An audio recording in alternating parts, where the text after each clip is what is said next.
AI is going to ruin music. At least that's what all the experts say anyway. You guys have been hearing me talk about AI and how advanced some of these things are getting. It's an existential threat for creatives at all levels. Dominating the streaming services. The slow replacement of human creativity and art.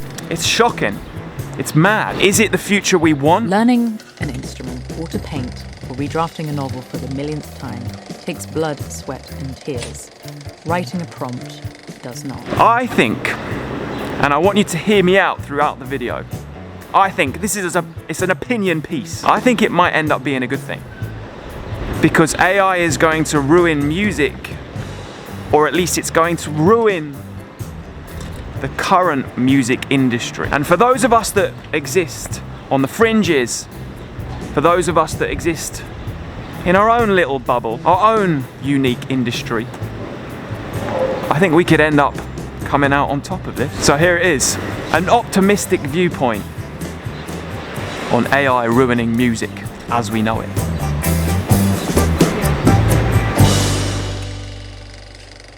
Before we get to why AI ruining music is a good thing, we need to talk about the current state of music, the current music industry, and why the model, I mean, it objectively sucks, right? And now there are ways around it. I have discovered one myself. It's something I share very ardently on this channel. But let's go through what it is and why it sucks. The arrival of the internet sort of killed CD sales, right? And the industry model had to change. To start, they tried to fight it.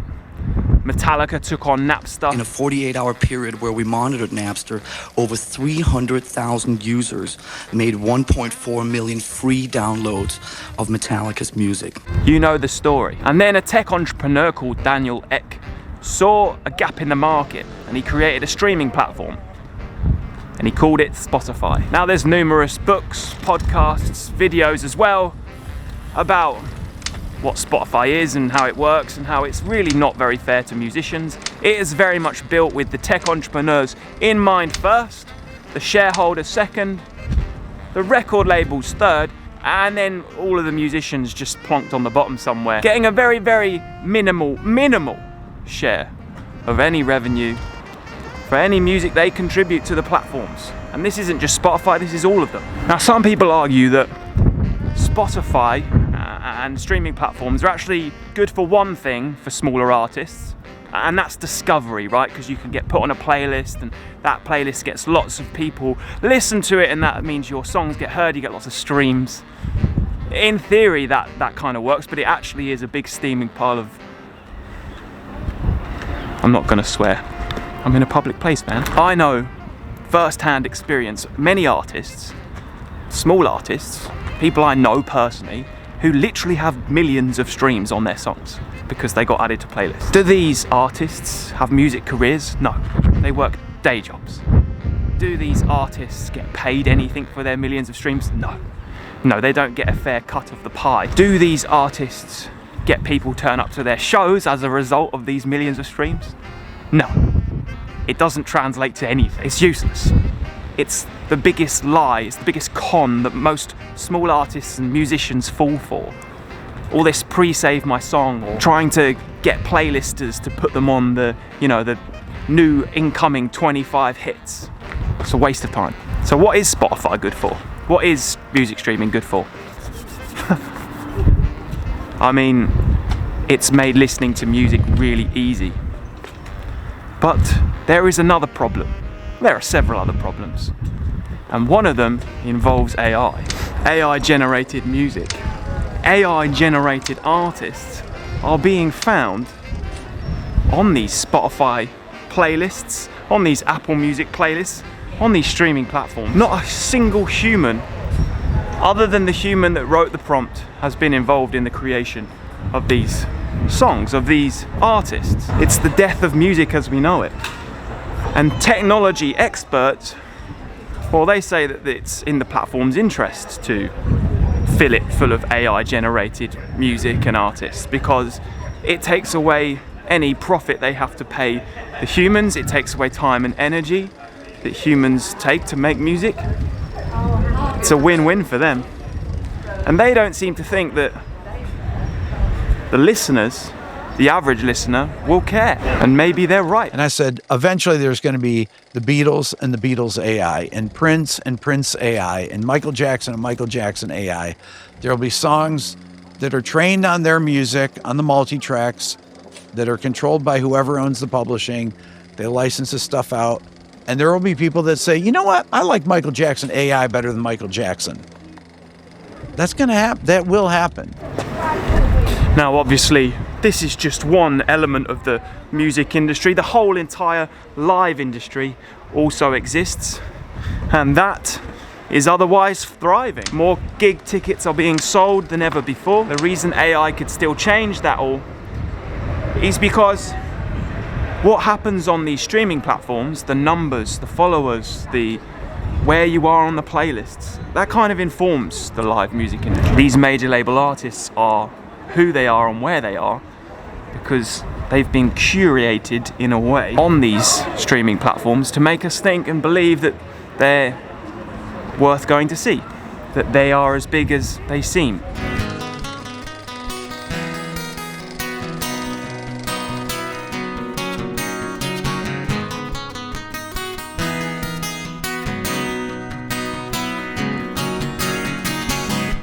You're a child crying on your knees for it.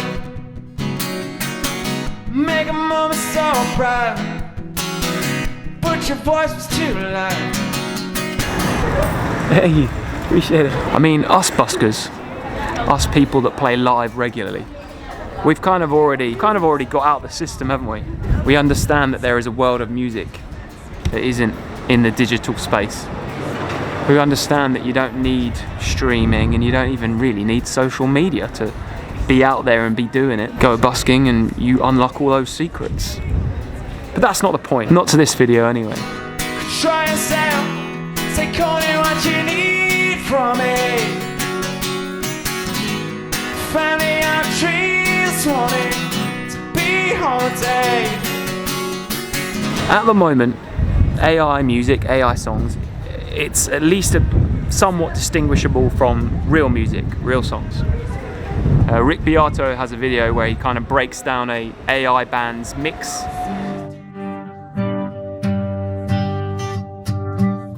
That's bad. And you can hear, it's subtle, but to a trained ear you can hear that it isn't real instruments, it's not really being played. Family on trees wanting to be haunted. Try yourself, take only what you need from me. Of course, with the way things go in the tech space, it's not going to be long before these tech companies make sure that you can't distinguish between real tracks and AI generated tracks. It's inevitably going to happen. Why is it good? Why is this a good thing?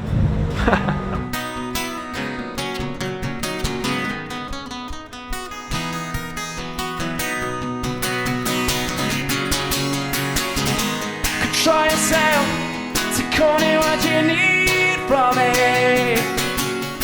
We already know that the tech platforms want AI music on their platforms because it means that they can maximize profit. And you're not going to be able to tell what's not AI and what is. I think people that listen to music, and people who really care for music at least, will give up on streaming. They'll give up on the digital world because you're not going to be able to know what's real and what's not.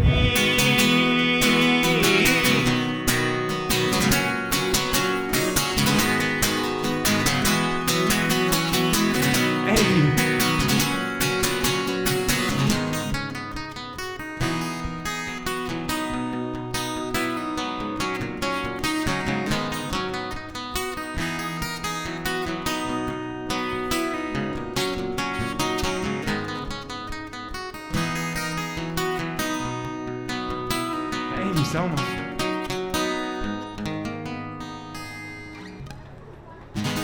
So people are going to start searching for music that they can reliably distinguish as real life. Where is the best place to find real life music? To ensure it is being made by a real life person? Well, in real life. there's your answer. Tell me how you feel. Nothing beneath them, so tell me that it's true. There'll never be a moment that feels just right. There's no time like the present, so hold on tight and we'll fly. Yeah, we'll fly. Where we lose the ground beneath us. To fly. Yeah, we'll fly. When it's you and me against the wind, baby, it's alright, we can fly. Live music has a magic to it. We've all felt it. Think to the last time you were at a gig, a concert.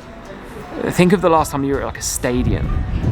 The energy you feel just from being in a large group of people, and then the band or the singer erupts into their first song, and the wave of feeling, that shared magic in the air, man.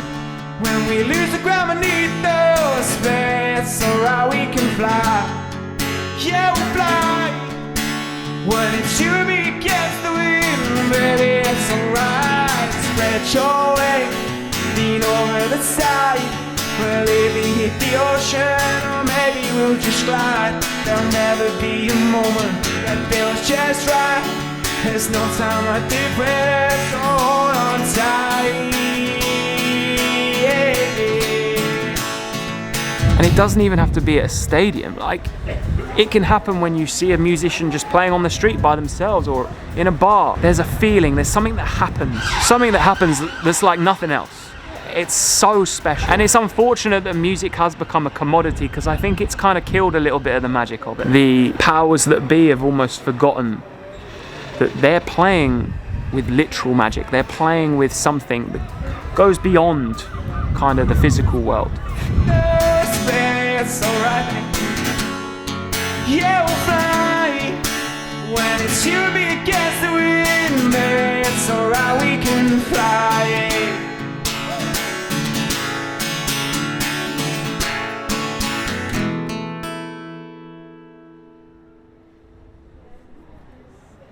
It's multi-dimensional.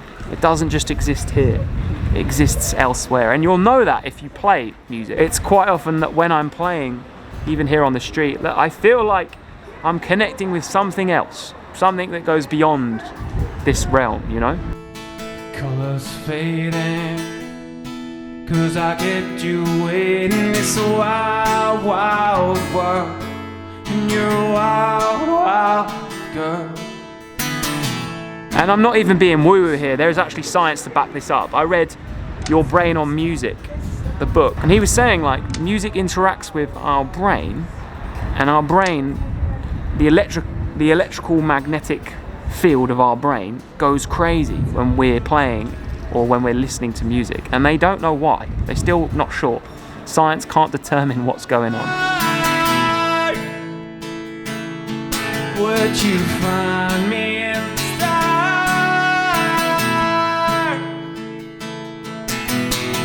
Would you miss me and be far out of oxygen when I run away to Mars? This magic, this other realm, this special feeling, whatever you want to call it, it's something AI cannot replicate. It's something that AI will never be able to do. Sure, it will generate songs that you listen to through speakers and through headphones, and you might feel something from them, you might feel emotion, it might give you excitement, it might make you cry, it might make you sad, but it will never be able to replicate that feeling that you get when you hear music live, when you see it live, when the energy of live music hits you. It's not going to be able to mimic, replicate, it's not going to be able to do anything in real life.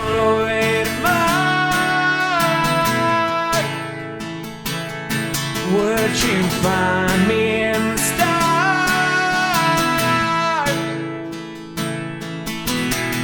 Would you miss me and be far out of oxygen when I think now more than ever is the best time for musicians to think about music in a live capacity, because whatever's going on in the digital space it is being kind of ruined. It isn't gonna look like it looks like now in the next 5 years. It's gonna change. But I think that change is going to result in live music becoming the norm.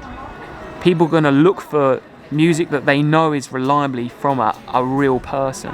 It's gonna change the way we interact with it. It's gonna change the way we listen to it. I just feel it. Would you mess me in the air?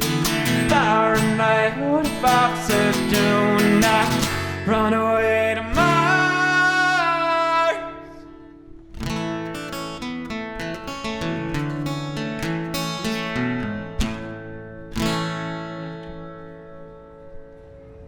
And I think us buskers and us musicians that are concentrating on music as a live performance, as an energy exchange, we might just end up in the best position for this change.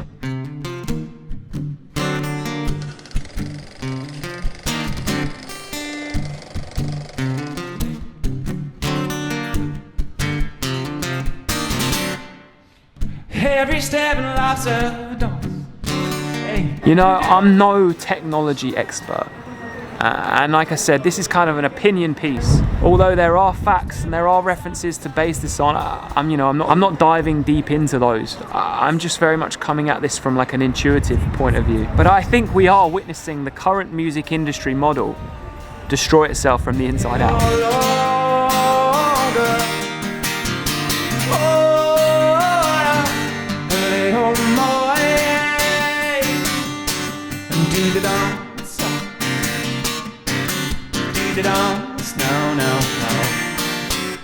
I think that the way we consume music is changing. We're about to experience another transition, like when Napster came about and file sharing became a thing. Like when CD sales went out the window and people started joining streaming services. I think that the next change is about to happen because of this AI revolution. And I think that whatever the next rendition of how we consume our music and how we get our music, I think it will exist more in the physical world than the digital, because the digital is not immune to AI. The only way you know something hasn't been made with AI is it has to exist in the physical world.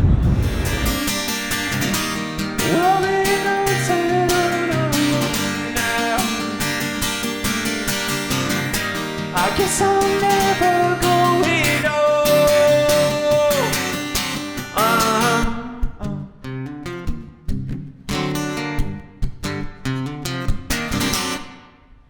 Every step in life's a dance.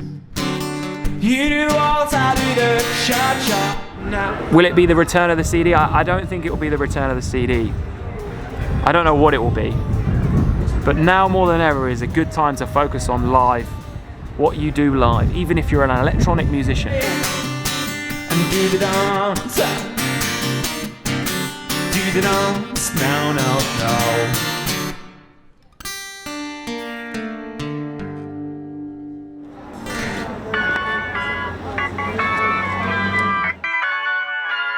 Don't use AI. Use your mind, use your heart. Do what, the real people do.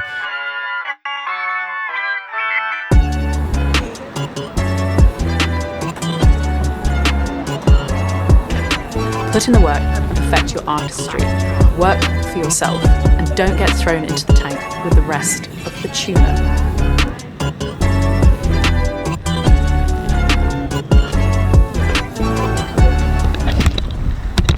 Yep, back to train life for a minute. I do still have the car, but my partner is currently making good use of it. What she does for work requires her to have it, especially during the summer holiday period, so I'm relegated to trains again. Not such a bad thing. I quite like trains. But yeah, my friends, a revolution is coming. I think that us musicians. On platform 1, we are sorry to announce that the 1520 Southern service to Brighton has been cancelled. This is a video about anti-robots being disrupted by robots. Please make sure. Shh, come on. I think there will always be room for live music as long as humans exist. It was a ritualistic thing. It was something that we used to do to tap into another realm before it ever got commodified, before it was ever a mainstream thing, before a music industry even existed. For thousands of years, it was this thing that we did to enhance life, to go to other places, to experience different dimensions. And I don't mean to sound like a hippie, but it's true. And I think that that is still deep within us. And us musicians that play live music, we know that. We feel it. And that, my friends, is why AI is going to ruin music as we know it for the best reasons possible. Goodbye, Spotify. Goodbye, streaming. Hello, live music. £64.37 here in Shoreham. I played for about 3 hours. It actually went better than I thought it would. I thought I'd come home with less than that. It was really good. I will hand you over to Future Me to round off the video with any updates that need to be updated. And yeah, see you in the future.